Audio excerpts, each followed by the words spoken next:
Good afternoon, fellow environmentalists, mindset changers, and conservationists. Today we're in Mazabuka, specifically, today we are in Kafue, specifically at Organic Farm number 7, where you find the Radical Farm, Mr. Abel Hangoma. Thank you for having us at the farm. Thank you so much for the opportunity and the gift. Thanks for hosting us. Um, you're a very popular person, especially on social media. A lot of people follow your activities, your advance, your stories. They consult you on so many things. So we thought it would be important to come here where you are best and actually find out who exactly is the radical farmer. How did you pick this as your passion and career path? Um, I don't think I'm that popular.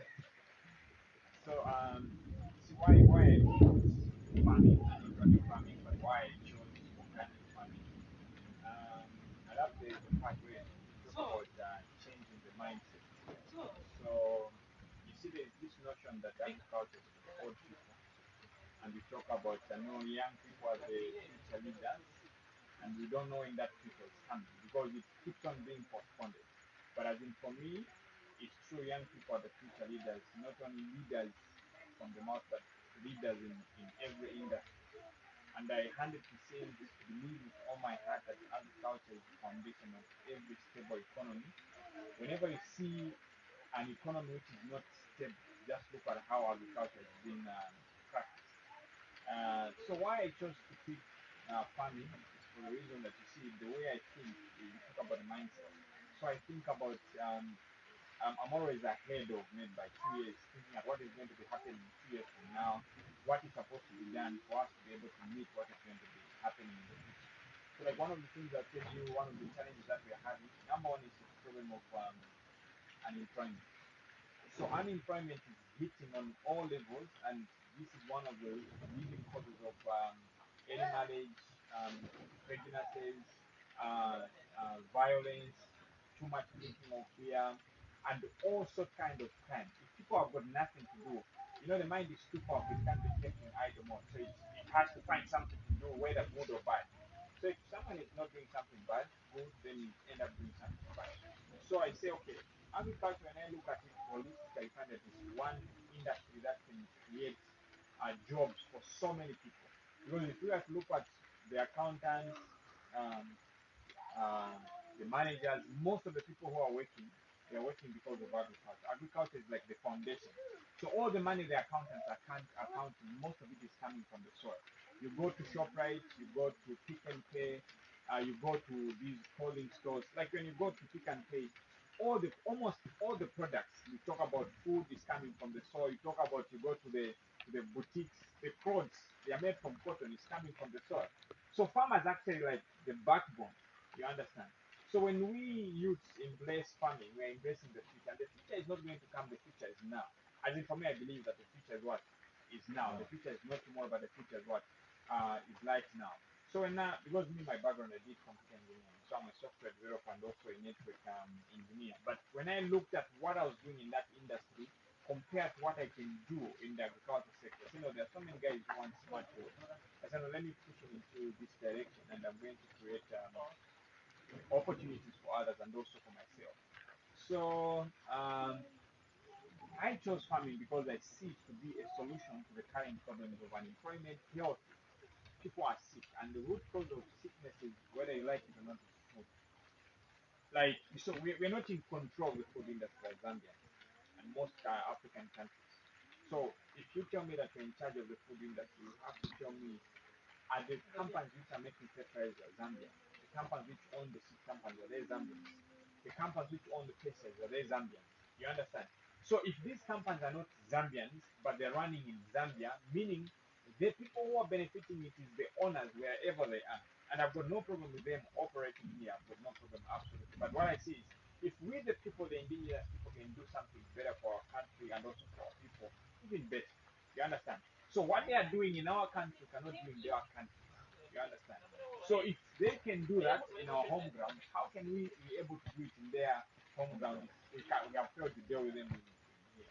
And it's all about being competent and also understanding what is happening. So I believe that the kind of food that people eat, it is either going to build their bodies or it's going to destroy them. There are no two options about it. So if you're eating junk food, even your body is going to be junk. So I say no, we have to get into the industry as youth and promote it and also help others come to the point whereby we are growing healthy food. When the people are healthy, they can strive very well to improve the economy. You cannot improve the economy when you're sick. Even your mental capabilities can't function well when you're sick. You have to have sound health. Your mind also is going to be thinking very well. Like I'll ask you a question. When you are sick, do you go for work? Of course, it's not possible. It's not possible. Yeah. So I'm looking at the root. I'm thinking from cause to effect. Then I say, okay, this is the industry that I see that can solve most of the problems in our So you've given that background in terms of agriculture in general, yeah, yeah, but you promote organic yeah. farming. Why promote organic farming? So when you look at organic farming, um, it is a way of farming whereby the farmer is really in charge. It's not just about not using pesticides, it's not just about not using fertilizers and chemicals, but it gives the farmer the power to be in control of agriculture. You see, many farmers don't farm because they don't have fertilizers. Many farmers don't have farm on time because they don't have seeds and all those things. So, but with organic farming, it gives you the power to be in control. And not only that, you're working in harmony with nature. You know, you have to be progressive. As things are changing, you have to be working in a way that is doing things according to the pace at which we are moving. I'll give you an example. I told you about the issue of health. I know agriculture from inside. I know what happens behind the scenes. Like, for example, I know farmers who grow tomatoes and use chemicals to ripen them, even before they are ready. I know farmers who grow vegetables and spray them, and before the price of vegetables go high, they take them with chemicals. You understand? But with the approach that you use in organic farming, you find that even if you spray with food, like chili, you talk about aloe vera, it's a pesticide, there is yellow. So it's you actually what you the way of farming that you are doing is not deadly to the living organisms, it's not deadly to the environment. We're talking about issues of climate change. One of the heavy causes of pollution is agriculture. We spray chemicals, we put chemicals in the soil. It's like we are growing food with poison. Now, here's a very simple world question I'm going to ask you. Let's say, for example, you can allow me to spray your vegetables, and after 7 days you eat them. But you can't allow me to spray your plates. The plates, you don't eat plates, you just put your food. And then tell you wash them after 7 days. But the same chemical, the one you use in the garden and use in the kitchen to spray the cockroaches and spray the plates, you can't allow me. So it's just a matter of the mindset. When you look at this chemical, any chemical that can kill a pest, it will gradually end up killing you. So we have come up with a solution that does not kill life. I don't want to believe that someone died because of eating the food that I'm throwing. No, God forbid. So I want to do the kind of farming whereby even when I'm selling the food, my conscience is really telling me that this is the best that I can do to provide healthy food.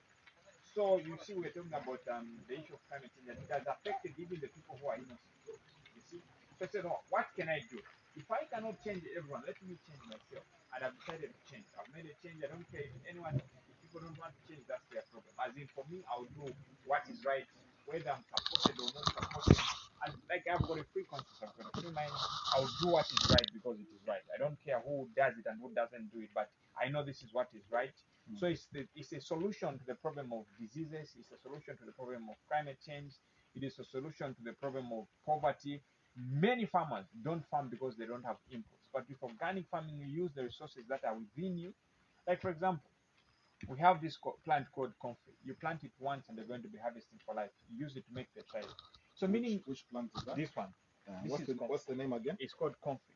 Okay. It has got a very deep root system which gathers nutrients and bring them to the leaves. So a farmer won't be spending money on fertilizers. You spend once and forever. So you're going to be harvesting for life. Then there's another one. It's outside. It's called yellow. Yellow is a pesticide. Use it as a pesticide. So you find that you make your own pesticides, and the kind of seeds that you use in organic farming, you use seeds which you can recycle. You're not hooked to the what's this to the seed company. For example. You see, so it's like the other guy is making money throughout and is making too much money. It's like you own 10 cars and they don't even own one.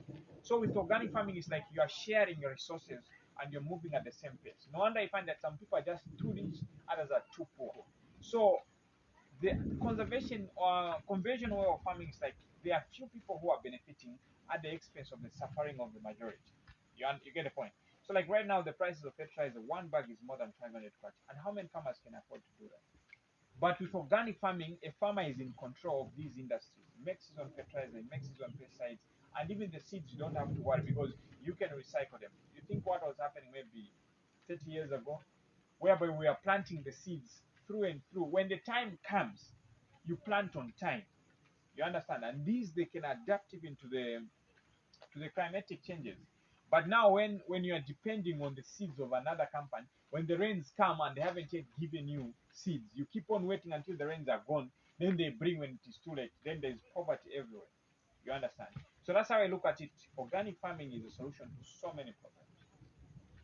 Then I would like to tap into the mind of the radical farmer. Yeah. When it comes to GMOs, genetically modified organisms, but specifically with plants, since we're talking Yeah, about yeah. farming, what's your opinion on that? Are GMOs a good idea for a country like ours, Zambia? You see, I have just to be very honest with you. GMO is something which has been genetically modified Right. organism. Yeah. So it's like you're getting the genes of different species and putting them together. Now that's crazy. Uh, you see, just that I don't know, but we are becoming a little bit abnormal. The things that we accept to be good are very dangerous to us. There's no way you can get a virus and mix it with that, then make something which you think. Don't we have the best? I would say that is the worst. And anything that alters, that has been, whereby the DNA has been altered, what normally happens is that it has got an effect also on your DNA. So somehow we're going to be behaving like viruses because we are eating the food which which is what a virus. So it's like you see, what you eat has got control on your thinking and also on your health and your behavior. When someone drinks, their behavior automatically changes. If you're shy, it becomes shy. You know those things, eh? Because of what has gone in, he has been intoxicated. So GMO has got an effect on the DNA and also the behavior of a human being because that food, it may look like corn, it may look like soybeans, but the fact is that what is inside, it is packaged in maize, but what is inside is not good for our health. You get the point? So, and no wonder me I promote, we have to learn to grow our own food because we don't know who grows what we eat and what they used to grow. We may be feeding on a GMO food, but we may not know that we're feeding on GMO food. Reason being is because we don't know what happens behind the scene. No farmer publicizes that, no, me I use the GMO, what. It's very, very hard. Well, thank you so much for the advice and sharing your thoughts on farming and your passion towards farming as well. We'll just move around with you on the farm just to see what you